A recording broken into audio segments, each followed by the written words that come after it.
Kalau kita sekarang, saya yang dolim. Kenapa COVID-19 menyebar? Saya yang dolim. Kenapa ekonomi keadaan begitu sulit? Saya yang dolim. Kenapa ke masjid sekarang ditutup, berjamaah dilarang? Karena mungkin selama ini saya yang jarang ke masjid. Saya yang dolim. Masjidil Haram ditutup untuk orang yang mau beribadah. Karena mungkin selama ini ketika kita beribadah, lebih banyak unsur riyanya, lebih sibuk selfie-nya daripada mengingat Allah yang ada di hadapan. Subhanaka inni kuntu minadh dhalimin.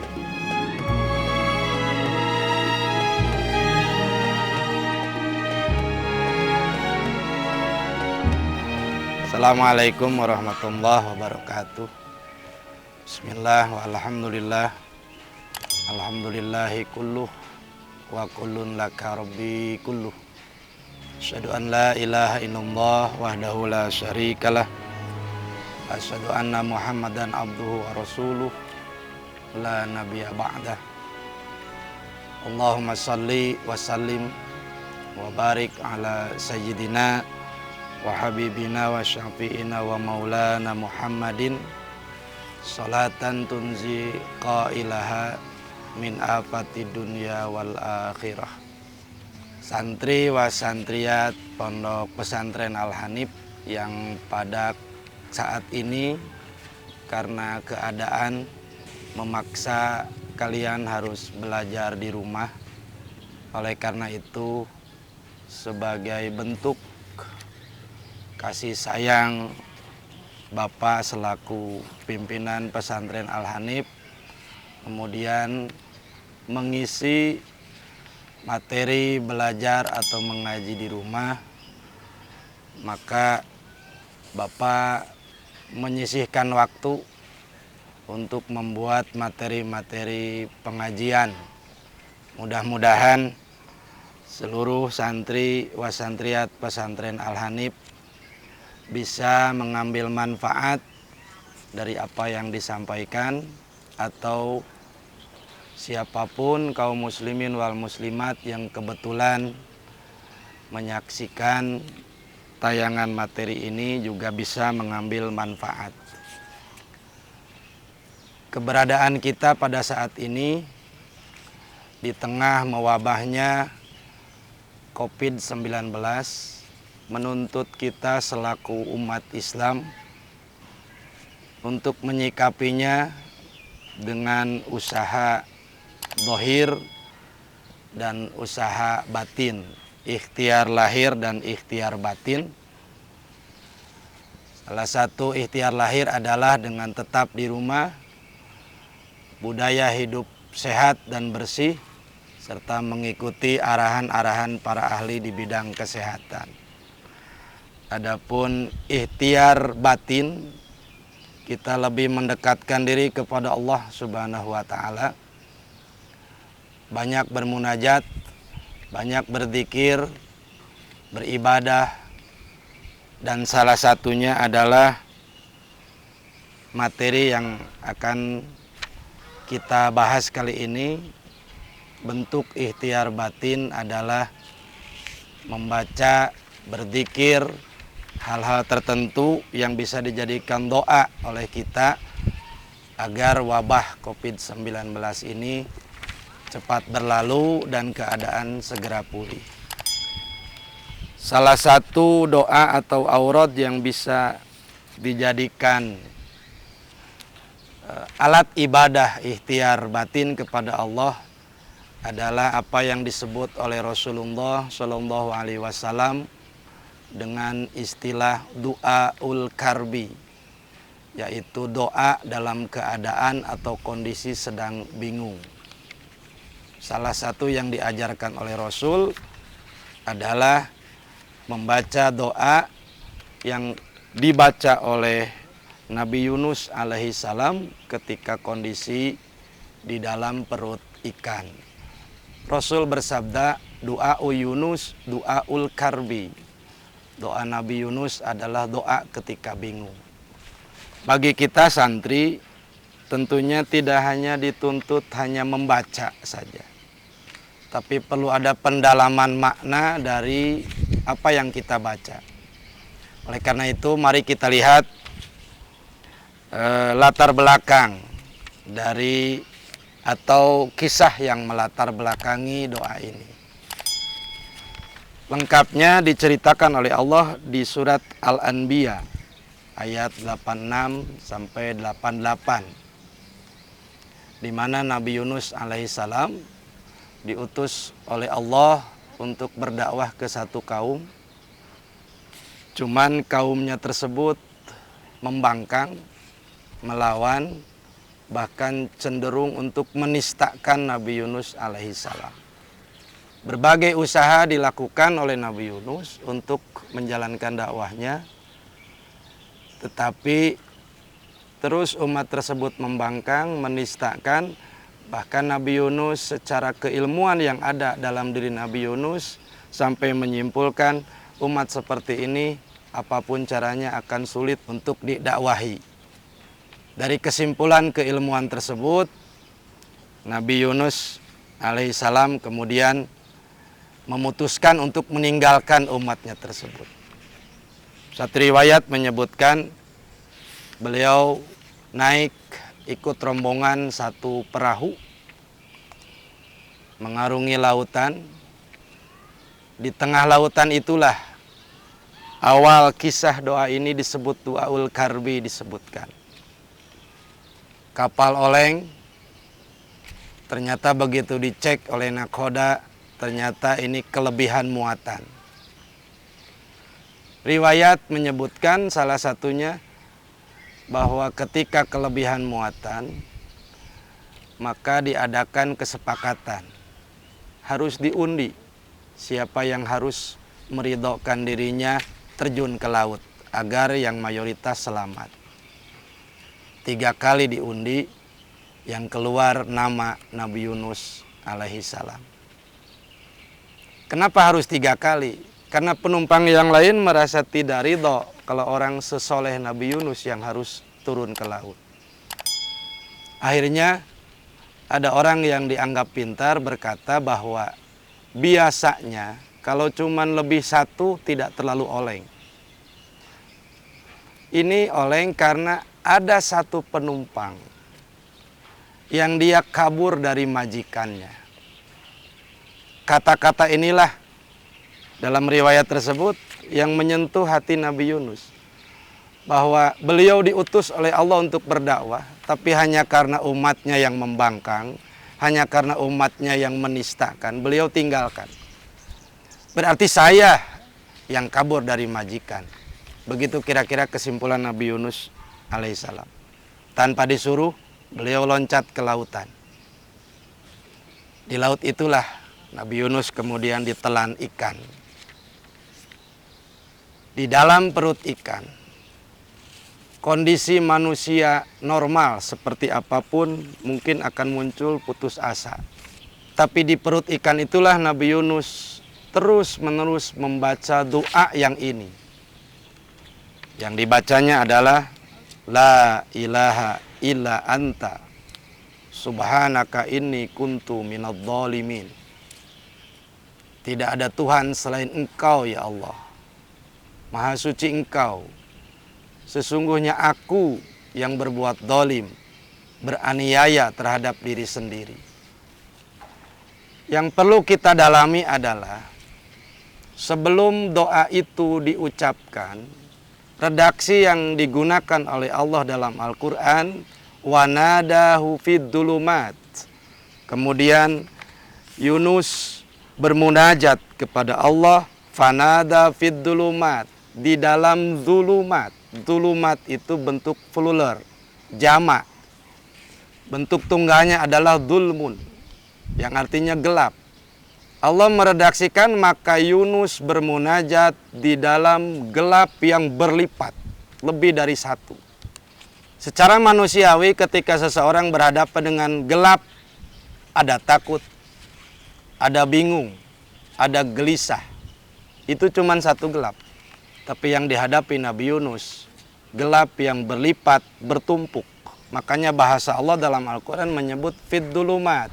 Gelap yang pertama kejadiannya di malam hari. Gelap yang kedua di dalam lautan, dan gelap yang ketiga di dalam perut ikan. Ketika manusia dihadapkan pada satu masalah hidup, dia menghadapi satu kebingungan. Tapi ketika masalah itu bertumpuk, satu sama lain saling menghimpit, maka dia di dalam dulumat, bingung-bingung yang menumpuk. Dengan membaca ini, selama di dalam perut ikan tersebut, akhirnya Allah menyelamatkan Nabi Yunus alaihissalam. Bagi kita, kondisi sekarang, kita dihadapkan dengan merebaknya wabah COVID-19. Itu satu kebingungan. Ditambah dengan keadaan ekonomi sosial yang begitu sulit, kebingungan berikutnya. Ditambah dengan sulitnya untuk melaksanakan berjamaah dalam ibadah, kebingungan selanjutnya. Kita pun kalau melihat kisah ini sedang menghadapi kondisi yang sama, yaitu kesulitan yang terus menumpuk satu dan yang lain.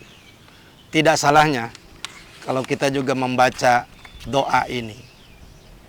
Itu dari segi latar belakang kisah. Selanjutnya kita coba lihat dari segi tata bahasa. Redaksi yang dipakai dalam dzikir atau doa ini menggunakan khitab atau berbicara kepada sesuatu yang dihadapan. Biasanya bentuk tahlil, ucapkan la ilaha illallah itu menggunakan lafaz Allah. Tapi di sini redaksinya adalah la ilaha illa anta subhanaka inni kuntu minadh dhalimin. Tidak menggunakan la ilaha illallah, tapi menggunakan bentuk anta. Bagi yang sudah belajar nahwu, redaksi anta ini digunakan untuk orang atau sesuatu zat yang ada di hadapan. Jadi ketika kita membaca doa ini, maka kita dituntut merasakan bahwa Allah itu tepat di depan kita. Engkau ya Allah. La ilaha illa anta subhanaka, maha suci engkau. Ini sesungguhnya aku, kuntu bukti aku ini minadh dhalimin, termasuk orang-orang yang zalim. Sekali lagi dari segi tata bahasa, menggunakan bentuk seakan-akan Nabi Yunus sedang tepat di hadapan Allah Subhanahu wa taala. Kita pun ketika membaca ini dituntut memiliki sikap batin yang merasakan bahwa Allah itu tepat di hadapan kita. Tentunya tidak hanya asal di mulut, perlu ada sikap batin. Bagian dari ikhtiar batin adalah membaca ini dan sambil meresapi bahwa Allah itu tepat di hadapan kita.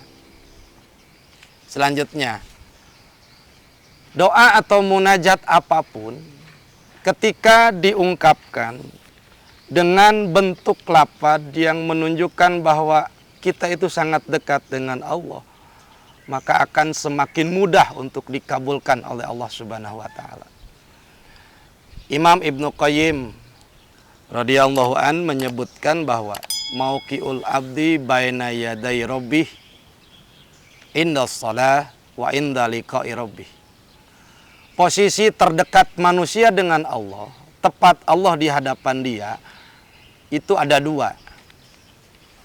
Yang pertama ketika sholat, yang kedua ketika nanti bertemu Allah di surga, bisa melihat Allah. Dua posisi itu menunjukkan bahwa orang tersebut sedang tepat di hadapan Allah. Pertama sedang sholat, kedua nanti di surga ketika melihat zat Allah. Berhadapan dengan Allah ketika sholat tidak hanya sampai selesai salam, tapi berlanjut dengan ketika kita duduk, berzikir, bermunajat kepada Allah. Dari mana alasannya? Coba kita lihat zikir atau wirid yang diajarkan Rasulullah setelah selesai sholat. Semua redaksi yang diajarkan Rasul menggunakan bentuk lafaz orang yang dihadapan.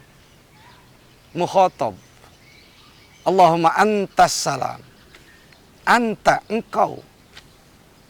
Bukan ya Allah dia, tapi antas salam. wa minkas salam wa ilaika ya'udus salam. Redaksi berikutnya juga, Allahumma la mani alima a'toita, engkau lagi yang digunakan. Dari yang diajarkan Rasul ini menunjukkan kepada kita, hampir semua redaksi zikir setelah sholat itu menggunakan kata engkau di hadapan. Dengan demikian, sikap batin ketika kita berzikir setelah sholat harus terasa bahwa tadi di dalam sholat kita sedang berhadapan dengan Allah. Setelah salam pun kita duduk, Allah masih ada di hadapan kita. Kembali ke teks zikir atau doa Nabi Yunus tadi. Di situ pun menggunakan lapad anta, mukhotob, engkau, untuk orang yang tepat berada di hadapan.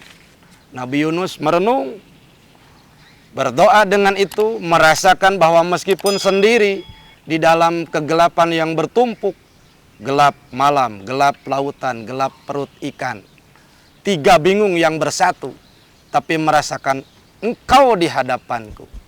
Itu syarat pertama. Kemudian sikap batin yang kedua atau syarat kedua ketika membaca doa ini, dari redaksinya juga, Subhanaka inni kuntu minadh-dhalimin. Maha suci engkau, sesungguhnya aku termasuk orang-orang yang zalim, yang aniaya kepada diri sendiri. Tadi yang pertama, la ilaha illa anta, rasakan Allah itu tepat di hadapan kita.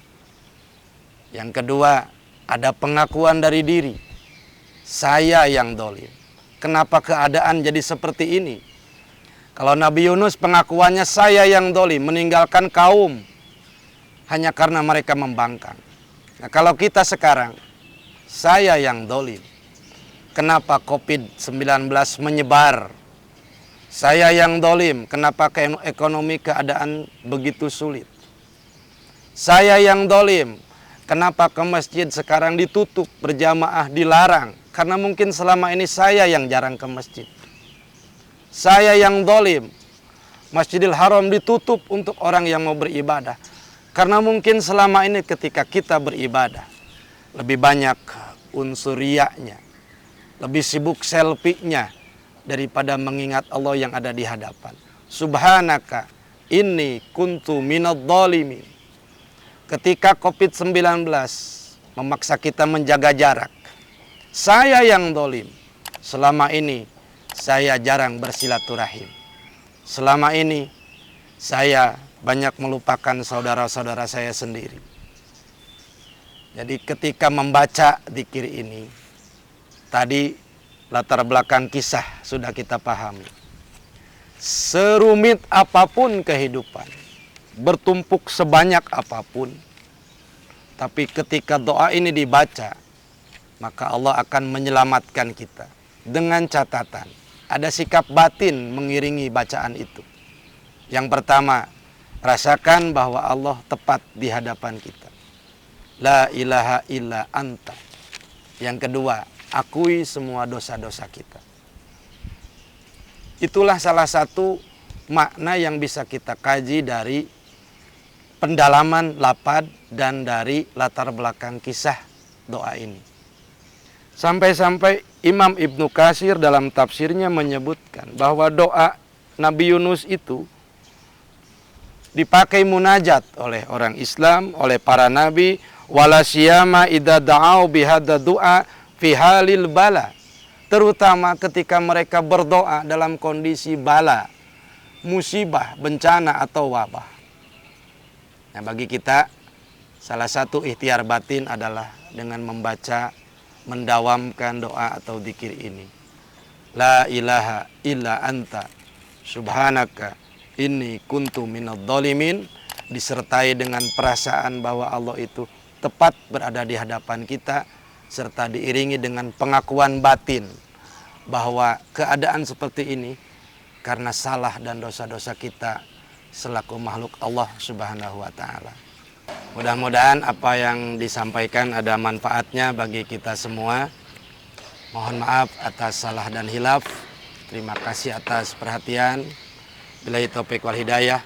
Assalamualaikum warahmatullahi wabarakatuh.